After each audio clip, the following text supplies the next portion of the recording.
So I think we can get started and let folks come in as they can. My name's Cole Rockarts. I'm the NASA organizer, and this event is being put on by the Equity, Diversity, and Inclusivity Committee of NASA. And before we do any, get into the weeds of microaggressions with Lisa, I'd like to respectfully acknowledge that we are located on traditional lands now known as Treaties 6 and 7 territory, home to many First Nations, Métis, and other Indigenous peoples. Decolonization, racial equity, and a diverse, inclusive, and accessible workplace for all members are fundamental NASA values that guide us in our everyday work and decisions we make. And we encourage members to reflect on their own relationship and responsibility to this land, and will continue to be an active partner with these and other Indigenous allies across Turtle Island, so long as we are welcome.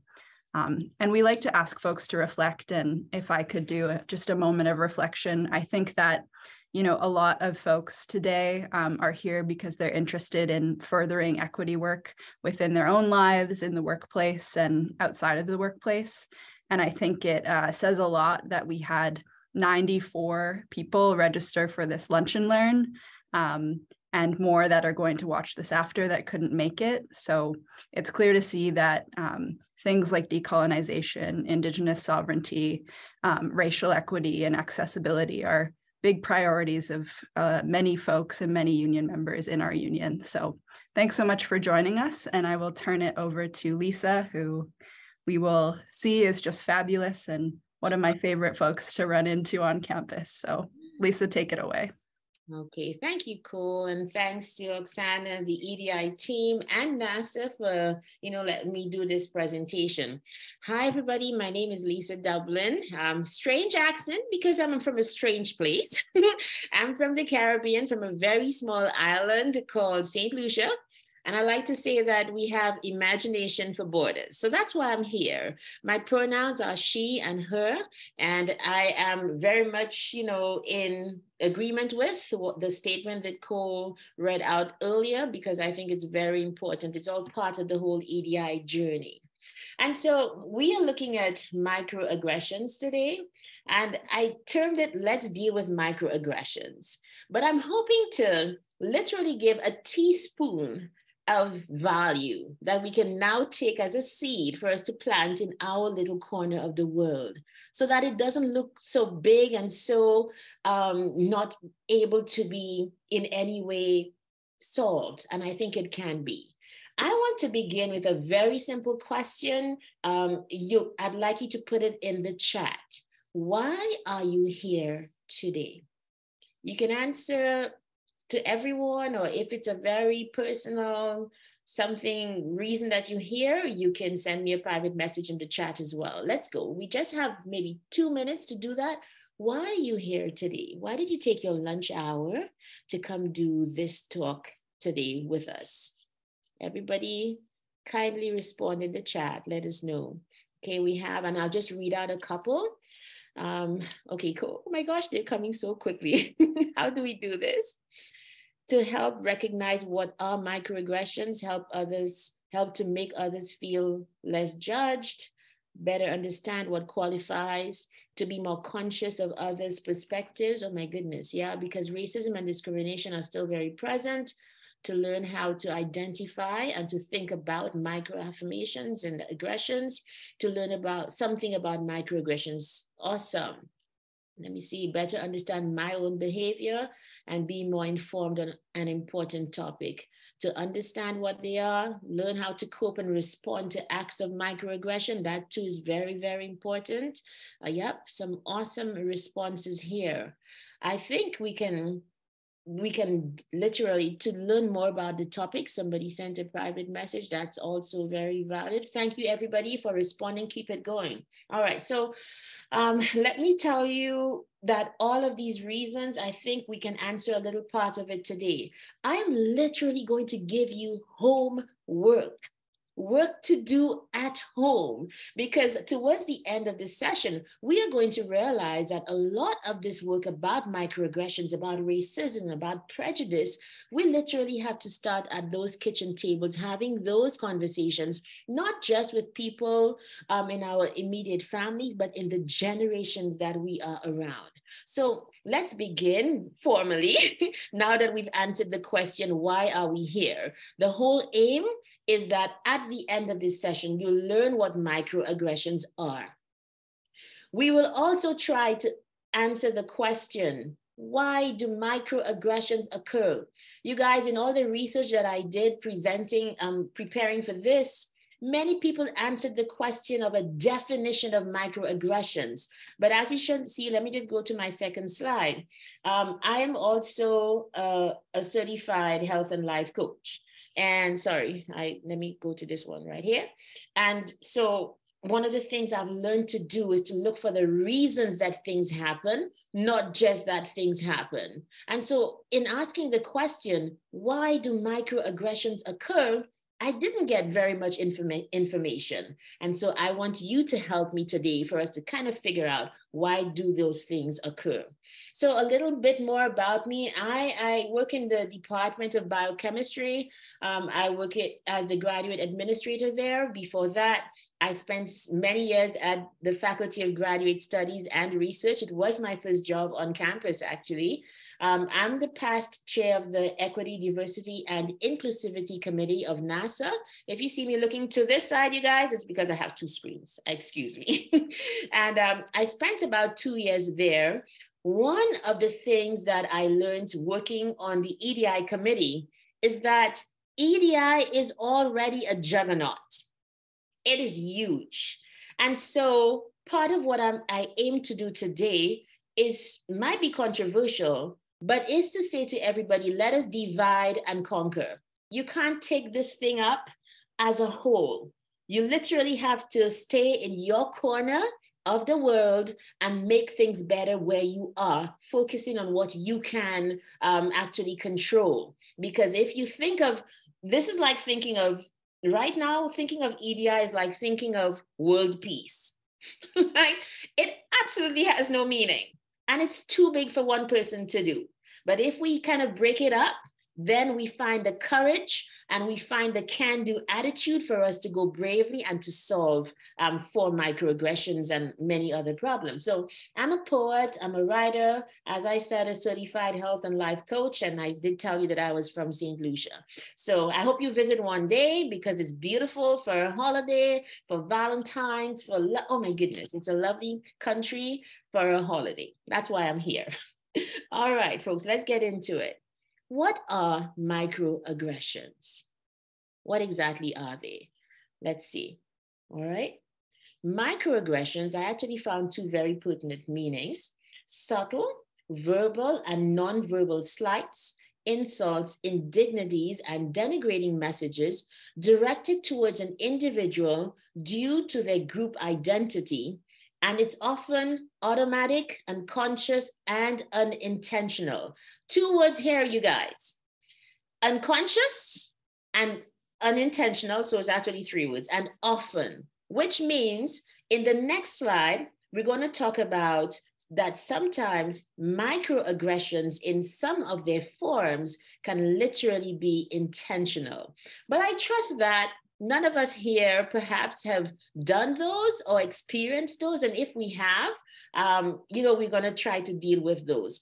I'm not going to be speaking a lot about microaggressions directed against me. You know why? Because it's an automatic given. I'm different in a place where I am in the minority, it's going to happen. And I believe that we need to move beyond that and solve for it, because there's no point in bringing it up and being a voyeur and being, just being, that's not our purpose here today. Let's move right along. So why are they called microaggressions? Why not macroaggressions? Let's find out. So they're called microaggressions because they are directed against an individual as opposed to a body of people or a group of people. So they say that microaggressions are like death by 1,000 cuts, because it happens so often in the workplace that, you know, one-on-one interactions between colleagues. I experienced it, but I mean, yeah, that's whatever. But it happens one-on-one. It happens while you might be in the coffee room or at the lunch table or in a meeting in particular. These things happen against you. And so what happened, you guys, is that during COVID, it was actually reported that for one certain group of people, Black women, they actually preferred to stay home. I preferred to stay home, but it was really because I'm an introvert and I have no business being in an office. That was why I preferred to stay home. I'm sure a lot of people feel that way, but it was that having to deal with microaggressions and the things that people say and the unconscious and unintentional things that happen, but nonetheless hurt you, those, a lot of Black women in particular, prefer to stay home. The thing is, we now have to come back out again. And I'm going to show you a poem later on where I'm talking about what happens now when we come back out. I do believe, honestly, we'll have this conversation, by the way, like at 12:45, we're going to have the Q&A. So put down your questions. Let's have those conversations. But I do believe the last 2 years literally made us recede into the silos of our thinking. And now we're coming back out, which is perhaps why so many people are here today, because we are seeing, witnessing, perhaps unintentionally hurting as well, or being on the receiving end of microaggressions. So as I said, the micro refers to a transgression committed against an individual, as opposed to a macroaggression. So for example, you can consider systemic racism a macroaggression, the macro dealing with an entire body, a system that is targeted against a whole race, a whole ethnicity, a whole sexual orientation, a whole religion. These are macro things as opposed to the one-on-one interactions. But here's the thing. If microaggressions are targeted against individuals, I tend to be an optimist. It literally means we have control over our interactions with other people. If that's what it is, that means it can be solved, okay? That is how I look at it. So I hope you do too. Let us look now at 3 different kinds of microaggressions. So this psychologist, Daryl Wing Su, he identified 3 kinds of transgressions: micro assaults, micro insults, and micro invalidations. I'm going to give you examples of each, and I think the recording is going to be made available. So I hope you can, look it over and just learn what these things are, learn how to avoid them, learn too how to deal with them, either being perpetrator, victim, or bystander. All 3 are involved. Let's move on. Micro assaults. Now, these are conscious or intentional actions and words. So for example, using the N-word in a derogatory way to describe Black people. It's a micro assault because you do know the meaning of the word. Asking about a trans person's body parts. No. Displaying divisive symbols like a swastika. Like there's a reason that you do that, or you display the Confederate flag in a place where predominantly there are Black people, for example, knowing that this came from the Civil War and the whole war was fought over slavery back in the United States.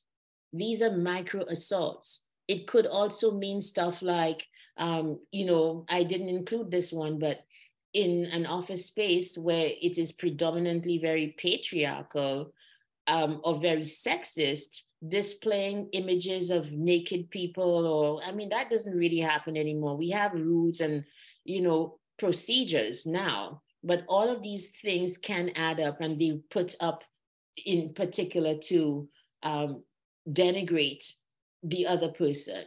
There have been examples for like doctors, foreign Black doctors in other parts of Canada being confronted with a noose on their office door. That is a micro assault. It's against one person. You know what it means. Or for example, right here in Edmonton, a couple of weeks ago, somebody at a gym asked a Black trainer, what does the whip feel like? Yeah.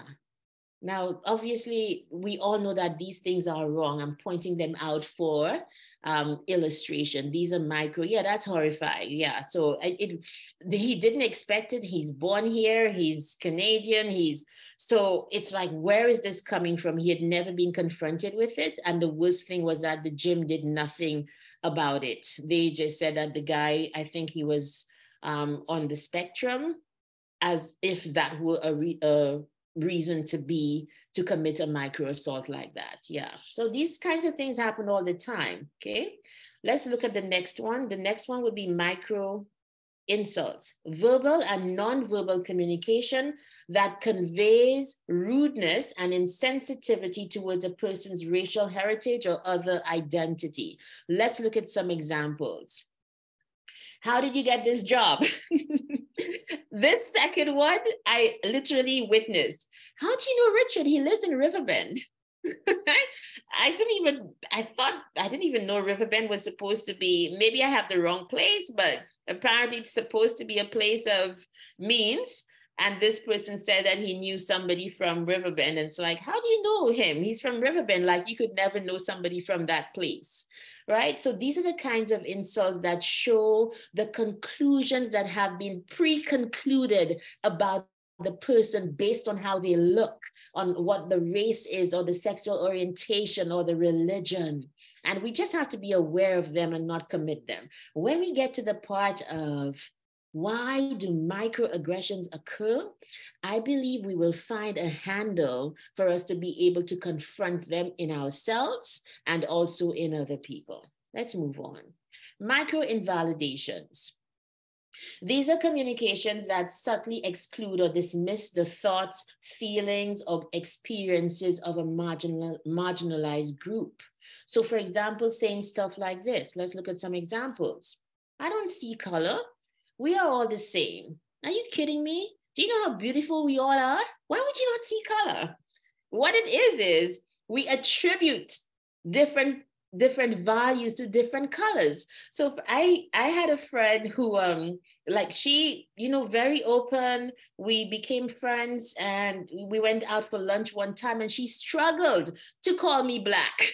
So she's like, yeah, well, so I know you're African American, as a way, as in her sense of mitigating, but I'm not African American, all right? I'm Afro-Caribbean and very, very proud to be Black. So Black is okay. It's not what you are, it's what you attribute to it. So like every other person here, I so hope that you are super proud to be whatever you are, because I'm super proud to be Black. You should be super proud to be white or Asian or whatever, Chinese, whatever you are. You should be super proud to be that. And I do believe that we need to take it apart and see what we attribute to the word. And that's what we do, the root work that I'm going to call for us to do. So for example, another example of a micro-invalidation, which goes to negating the extent of the damage done by saying or doing something, is he just grew up with racist parents. It doesn't mean anything. It doesn't mean anything to you, but to the person who's experiencing it. The first point in understanding all of this is to acknowledge that though I do not understand, I accept that you were offended. And if I was the offending party, I apologize for that. Okay, some Indian children benefited from residential schools. That is just so wrong on so many levels, you guys. We know that, right? But we've heard it said, and we've heard people have to give public apologies for saying that kind of thing. These are micro-invalidations, right? So let's imagine somebody, an Indigenous person, is dealing with the cultural trauma, and somebody says to that person, Indigenous people were not the only ones who suffered any kind of violence against them. Why don't you just get over it? Said again to one person, it's a micro-invalidation of the trauma and the hurt and the pain that that person is going through. Okay, so right at this moment, it is left over. Yes, exactly. Joy. Yeah. Oh, sorry. Yeah. Actually, yeah, wrong on many levels, including the use of the word Indian. Yeah, that's why I put it in quotes as well, because that we don't use it anymore. It's not right. And it's a leftover, as you said, from the days of colonization. So we want to address them properly. And, you know, there are other things as well. Like, for example, in my department, there are many international students, and I always make a point of saying out their entire names, because to shorten your name is, in a sense, to invalidate who you are and to say that you need to fit into, well, many people opt to do it, and I have no problem with it. But I do believe we need to give people the option to say that, hey, your entire being is valid, okay? It's like, it sounds a lot like, yes, it does. Absolutely, it does. Okay. So now I want to go into, so let me just look at we have micro invalidations, micro assaults, and micro insults. And, you know, it's all there in the slide presentation. I'll make it available to everybody. Now I want to go into the deeper question. Yeah, they exist, but why? And so I've put together, let's just go into the Jamboard if we can.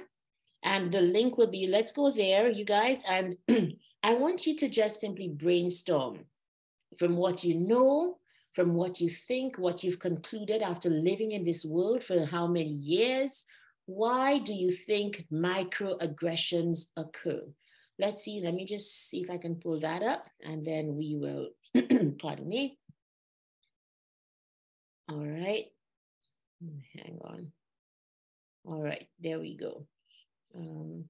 I think I need to move this over here so I can share that screen. So everybody, if you can, if you have trouble joining the Jamboard, please just put your response in the chat and I can, or you can only view. I apologize, hang on. Geez, what did I do? People can only view. Hold on. I need to make it available. No. I just changed the settings, Lisa. So. Okay, thank you. Okay, thank you so much. Okay, so put your responses, everybody. Why do you think microaggressions occur? Because that's the whole work. That it's not a matter of just simply identifying them. I don't think we ever stop to think, why do they occur? Where is this coming from? You know how, let me just give an analogy while we speak and while we write. There was one morning, we left the house and like there was just a smell in the vehicle. And I kept on like, what is going on? Why is there this smell in the vehicle? Only to realize one of the kids had loaded the garbage in the back and we never stopped to drop it, to put it in the bin. We just never. So I all day came to work, whole day, the garbage bag was in the back. And it was at the end of the day on the way back home after enjoying the smell and everything that we realized, okay, the reason for the smell was because there was garbage in the back. So that's what we're doing. Sophie is, why does the micro drop? Many of these examples feel very blatant and not subtle. Where does the micro get dropped? Many of these examples feel, person who wrote that to me, do you want to have a bit of an explanation? I'm not sure what you mean. There was a question, where does the micro get dropped? Many of these examples feel very blatant and not subtle. So for example, the question of unable to load the file. For example, the question about, okay, like, how did you get your job? Or how do you know Richard? He lives in Riverbend or whatever rich place, you know, okay? That would not be very subtle, would it? But the micro, I think the micro talks about the unintentionality more than anything else. Sometimes it's subtle, but if it's a micro assault, it's out there. So I think a person who wrote that one, we need to perhaps differentiate between the micro assault and the micro insults and the others, yeah. So let's look at some of those reasons. Jealousy, learned behavior, narcissist character. We have offensive terms normalized in the English language. I think also offensive terms normalized within the culture that is being targeted as well, if truth be told. Some people use microaggressions as a way to validate their, okay, you know what we're going to do? I'm going to, as we read them out, let us we have jealousy, learned behavior, fear, narcissist character. We have jealousy again, learned prejudice. Then somebody put racism. Yep. Lack of ability to see anything from anyone else's perspective. This is so good, you guys. We're good for time. Unconscious bias. Notice the word unconscious right there. Is this enlightening at all? We are in a culture where this behavior is accepted, allowed, and not corrected. Does anybody else feel that way? Are we in a culture that allows this behavior for the most part? What are your thoughts on that? That's a very interesting view. Then we have, yes. Oh, wow. Okay. People are saying yes. Awesome. Alberta. Yeah. Okay. So, okay. Oh my goodness. Many people are in agreement with this. All right. People are afraid to stand up for themselves for fear of being inappropriate. Unit dependence. I had this, oh, wow. I had this experience not too long ago where I called out somebody's blatant racism, and the person got offended not at the act that I pointed to. They didn't deny it, but they got offended that I had pointed it out. And I mean, I didn't say the word, but I pointed to examples and I said, you need to examine the policies of this place. It doesn't work. And for the most part, that was not addressed. What was addressed was that somebody dared to point out the patterns that this place had been practicing, right? So it's happened many times. Everything is a joke, yeah. Some people, like the person who said ego and doesn't want to examine themselves. Okay, let's go back here. Insecurities, offensive terms normalized in the English language, learned ignorance again, implicit bias, subconscious attitudes, perceptions that influence interactions. Again, we have ignorance, lack of confidence, limited exposure. I love this one as well. Look, this one, there's something new there, which is why I'm highlighting it. Limited exposure to other cultures, fear of losing perceived or actual privileges. Okay, we know that people talk about privileges and all of these things, generational trauma, not thinking your communication through. All right, so ego, some people use microaggressions. Okay, awesome, preconceived ideas. All right, right. So how can we solve what this is coming from? Ignorance, inexperience. It's coming from a sense of superiority. Would you agree? We're gonna go these places, you know. To solve something, you guys, you literally have to get into the roots of the thing. Okay, where's this coming from? If I thought that you were equal to me, how would I treat you? Since coming here, I have learned that people speak about the platinum rule. It's not that you should love people as yourself, but that you should love people as they want to be loved, right? Here's my point. How can you love me according to how I want to be loved when, number one, you don't even consider me equal to yourself, so therefore I'm not valid, and number two, you don't even know me. So how are you going to love me according to how I want to be loved? Might we not do two things if we love others as ourselves? Because if I love you as myself, there is the implicit conclusion that you and I are equal. Let me just let that sit for a while. Silence is okay. I've learned that since becoming a coach. Silence is okay. Let us let that sit there for a while. If I love you as I love myself, there is the conclusion that we are equal. That as much as I love me is as much as I regard you. As much as I consider my thoughts and my feelings is as much as I could consider yours. How many of us ever take the time before we speak to somebody to think what we would like to see to be said to us and to speak out of that lens to the person? Okay. Asher says, I think one of the biggest problems is that people don't show that they're offended by something. So the person committing the offense generalizes that it is not an offense to that particular group. As an example, there are many songs written by Black artists who use the N-word in their own songs. Some people think that because a Black person uses the word, that it's not offensive, it's an overgeneralization. I have my thoughts on that. I do, I understand what you mean. And it can, if it, in the Black community, I do believe that we think if it's coming from somebody else, it's worse. And it really is. It means a different something. I have a problem with the word totally because words mean things. Words, thoughts are things, words are things. Words create reality. And for the life of me, I can't see why we would continue to use a word that has been handed to us. Anyway, let's leave that one. We're not discussing that here today.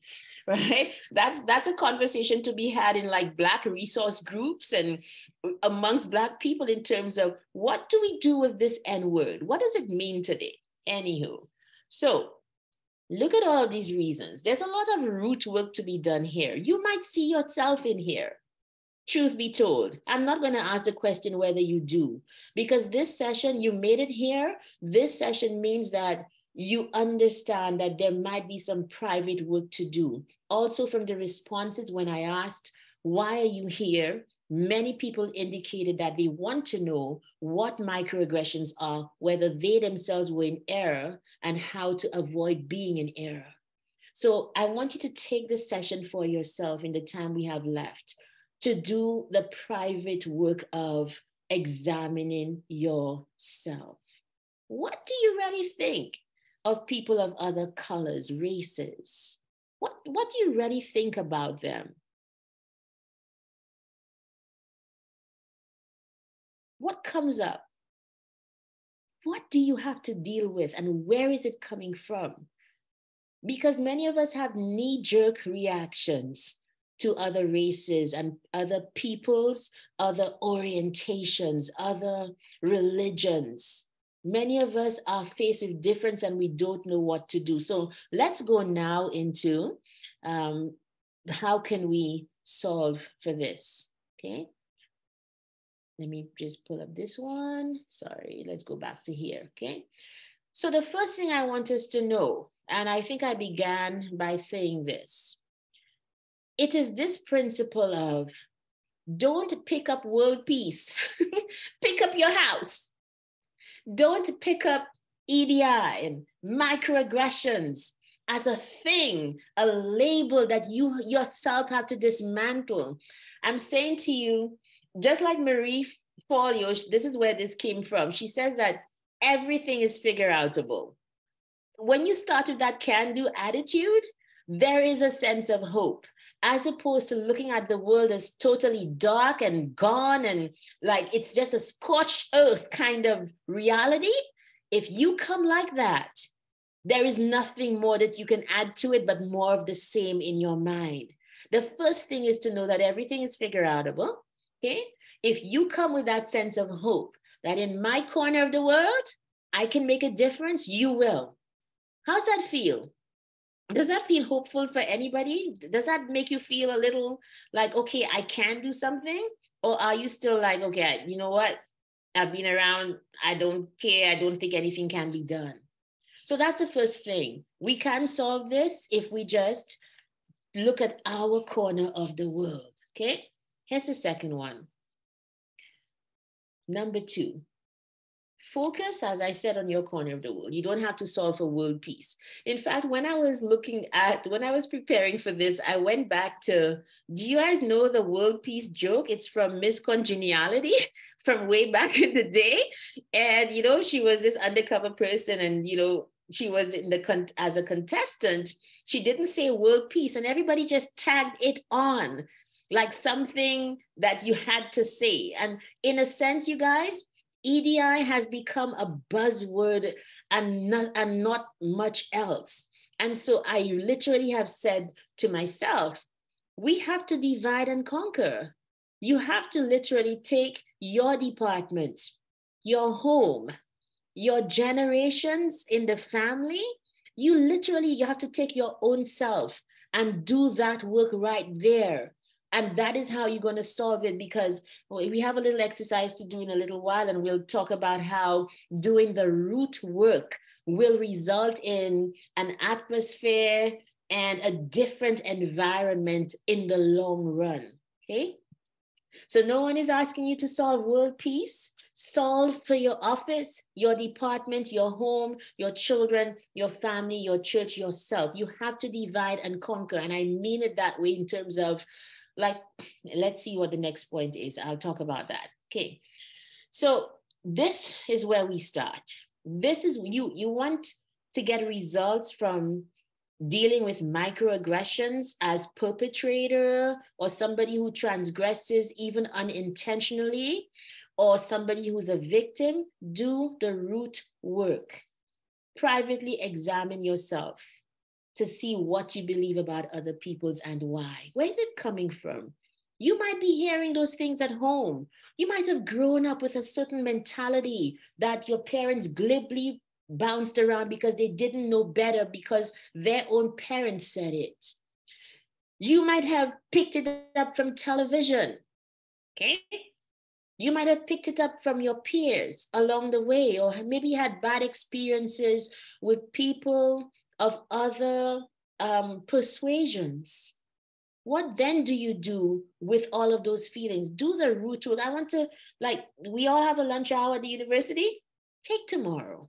No, not tomorrow. Tomorrow is Saturday. Tuesday when we come back. Not tomorrow.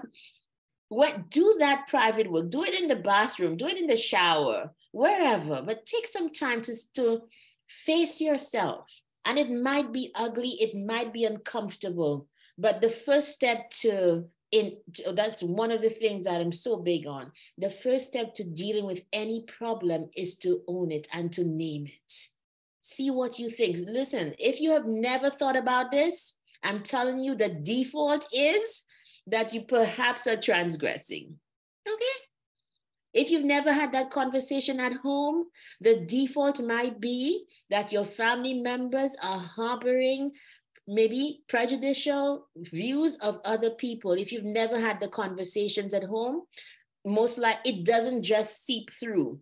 Literally, it's the darkness, and it is your words and the root work that is going to bring in that light. That's what it is. I had a friend when we first moved here.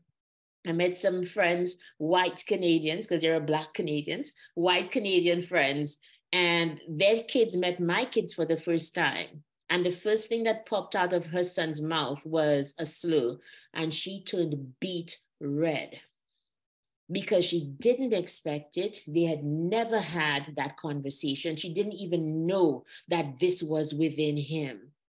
And well, we just had to deal with it and move on. We were still friends and whatever. But that was a learning moment for me very early when I moved here, that if you don't deal with it, most likely it is the default of racism, of prejudice in any and every sense of the word. Okay. So yeah, that's it. Let's move on. Number 4, practice cultural humility. I love this point because I practice it too. Came into this culture, and one of the first things I said was Okanagan.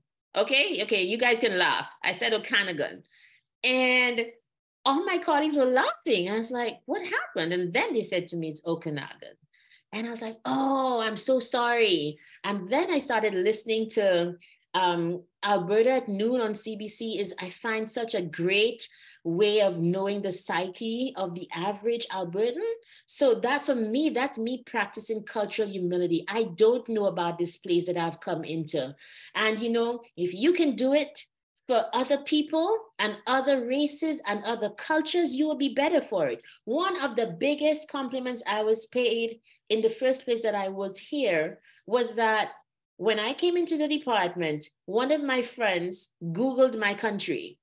She didn't come asking me a question like, oh, do they just swing on trees in your island? Do they need to take a boat to your island? Well, the answer is yes. No, I'm just kidding. No, we take airplanes.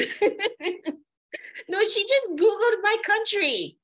Cultural humility. I want to find out about what I don't know, not just so that I don't make a fool of myself, but it is a way of paying respect to people, okay?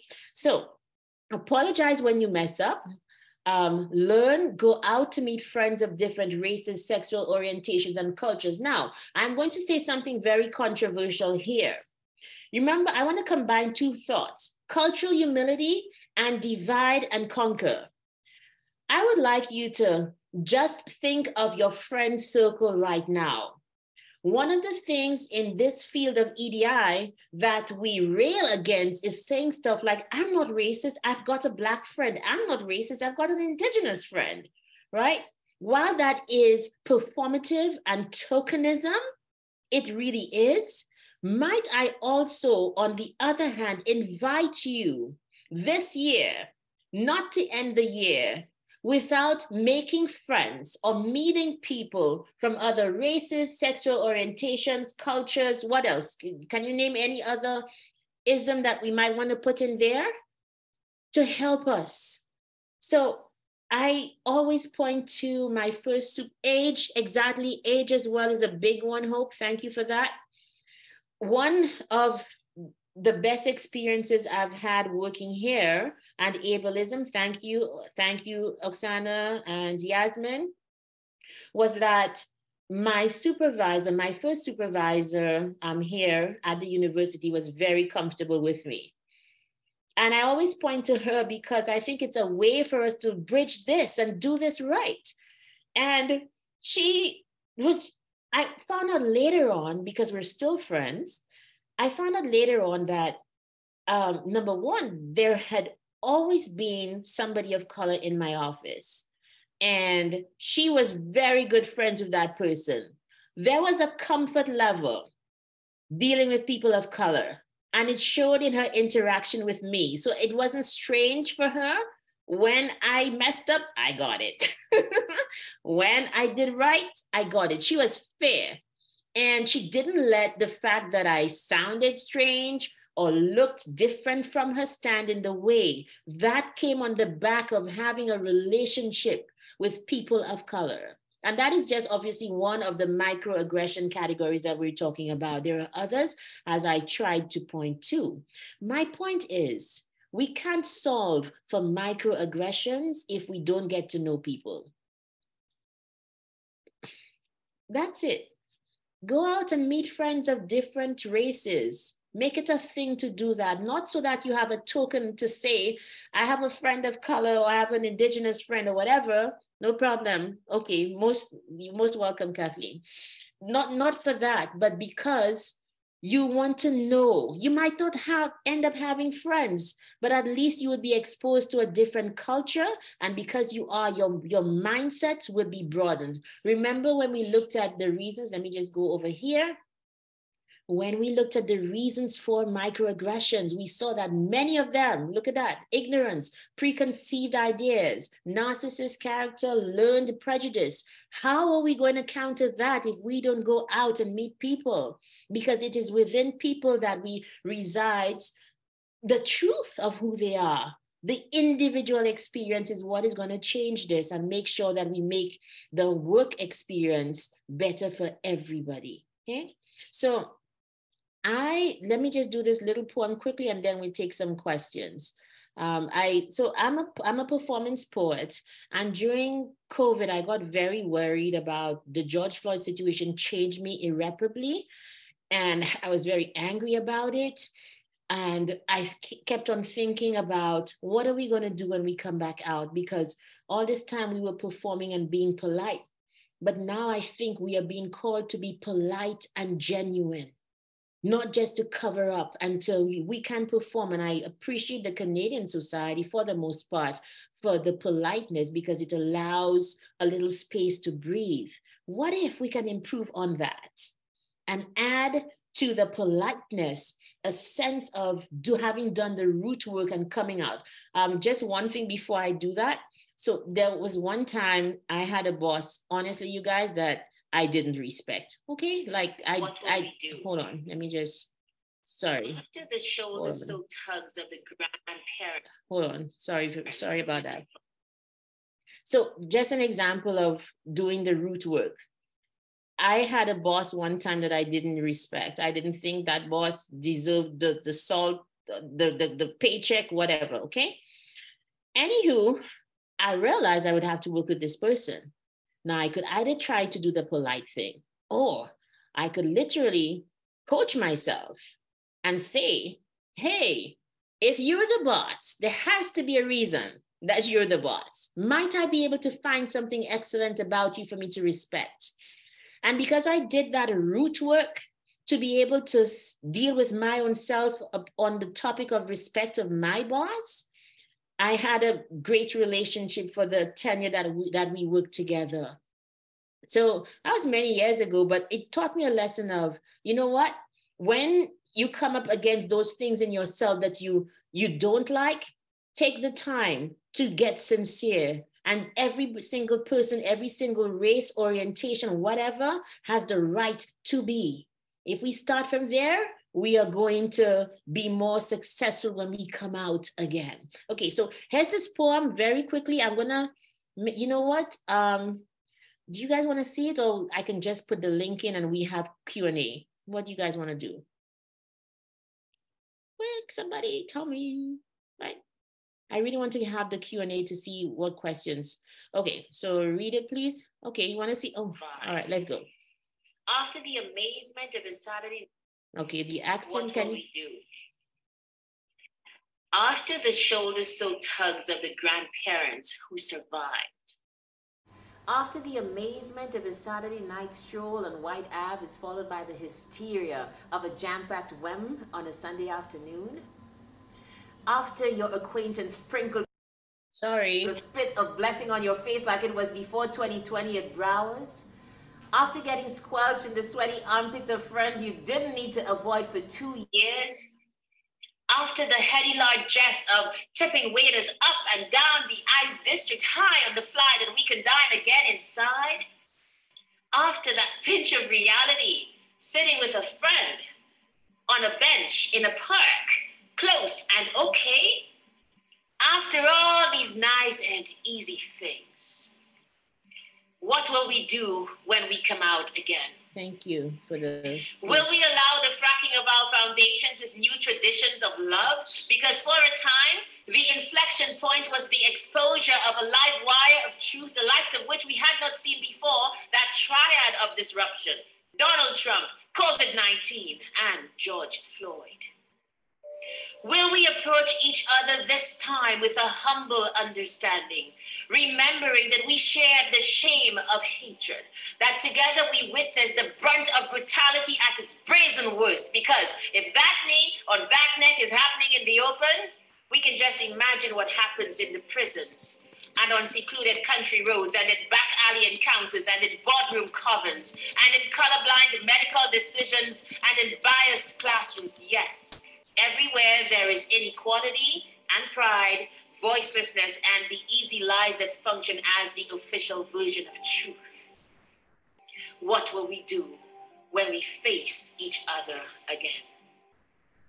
Will you remember that you cringed in retrospect at the hate you gave? The hate with which you laced the workplace?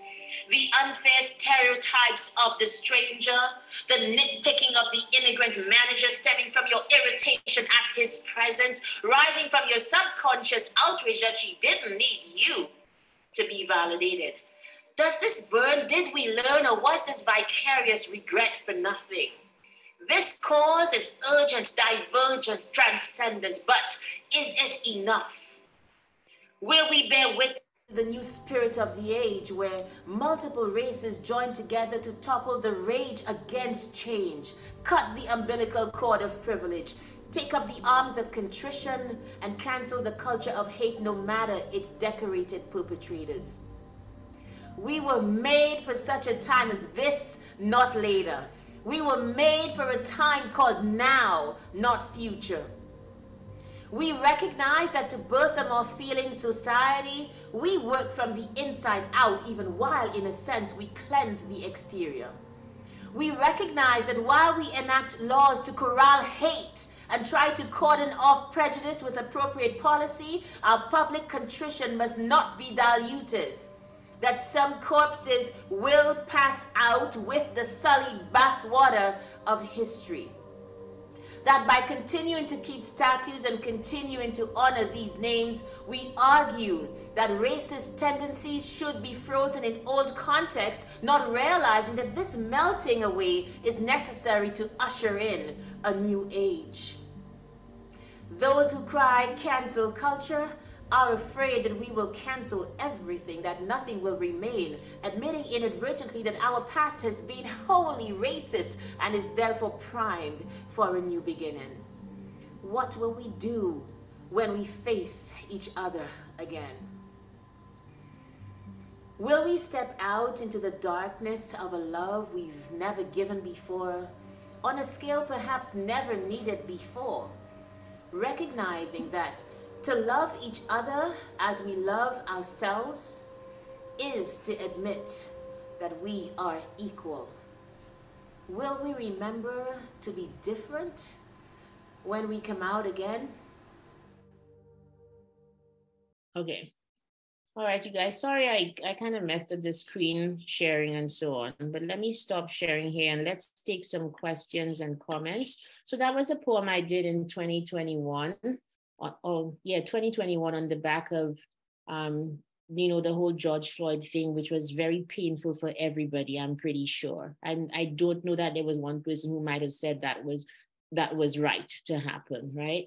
So I'll send a link if you want to watch it again and so on, but I do apologize, I messed up, whatever. But let's take some questions. I'm sorry, it's run away with me a little bit, but comments and questions, thank you. Thank you, guys. Any questions, any comments? You can unmute and say something if you want to, or raise your hand.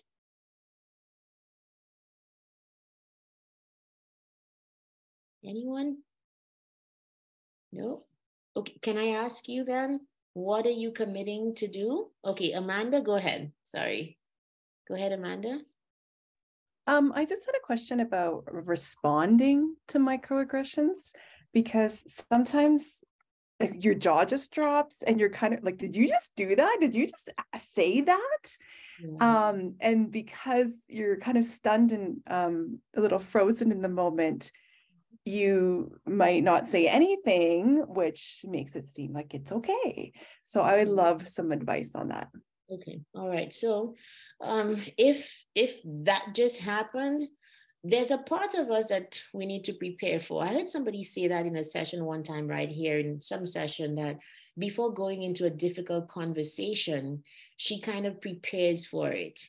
And I know that obviously things are going to happen, but what if we go with the value, not we don't know what is going to happen, but the value that if something, a microaggression, a racial incident happens, we decide that it is going to be our response to say something. What if you decide to be that person even before it happens? It's the values that will make us move from, I know, the jaw dropped moment, right, to literally doing something about the situation. So right now, like Amanda, this is awesome that you're asking this question in this session. What you can decide what you're going to do in such a situation. Work with your values. For me, one of my values is that if it's not right, I'm going to speak up. So that value, it covers a multitude of stuff because I'm working from a value and not a situation. So it means that I'm going to have a similar response. If something is not right, I'm going to find some respectful way to say that. I hope that helps. Yeah. So, okay, thank you, Joanna. Thank you, Caroline. Any other questions? What are you taking away? Okay, so Caroline says, examine my thoughts, behaviors, and choices to make sure I do not do to others what will make them feel less than the amazing person that they are. Thank you for that. Okay, awesome. Thank you. All right, awesome. So what's the work now? The homework, you guys, that I want to leave you with is to, if you've never had this conversation at home, go back home and have this conversation. Let me tell you why. And I said I would leave that story for the very last. So I took up running. I do like, I love long running, whatever. And when I got up here, there was a 5K at Horlat Park. And this is to tell you why it's important to have those conversations across generations and with your children and with the grandparents and so on. And so this little white girl was standing, white daughter. I said I would say the word daughter because I'm a mom, okay? And I want that to stick. And so this little white daughter, she's standing on the side, tapping everybody as they pass by. I'd never seen that before. Never seen that before. So I'm turning the corner as well and feeling undoffing, morphing. I put out my hand as well because she's tapping everybody and she pulls her hand back. What a moment. What a moment. What an intrinsic moment that could only have been avoided if the conversations had been had. How would she know that there was one Black girl who would be running a 5K in Horlock Park and I was to treat her like I treated everybody else? Which is why I'm saying, have these conversations at home. If you haven't had them, assume that it is the default of being prejudicial. Go home and have these conversations with your family. So that's the last thing I wanted to say. Yeah, so over to you, Cole. Well, thank you so much, Lisa. This was great. And I just also wanted to throw in the chat that we're about halfway through Black History Month. And if you click on that link, there's a number of events that are still ongoing throughout the rest of the month that folks can check out. But thank you again, Lisa, and we'll make this recording available so you can share it with your coworkers. And yeah, have a great rest of your day and a great long weekend. Yeah, thank you.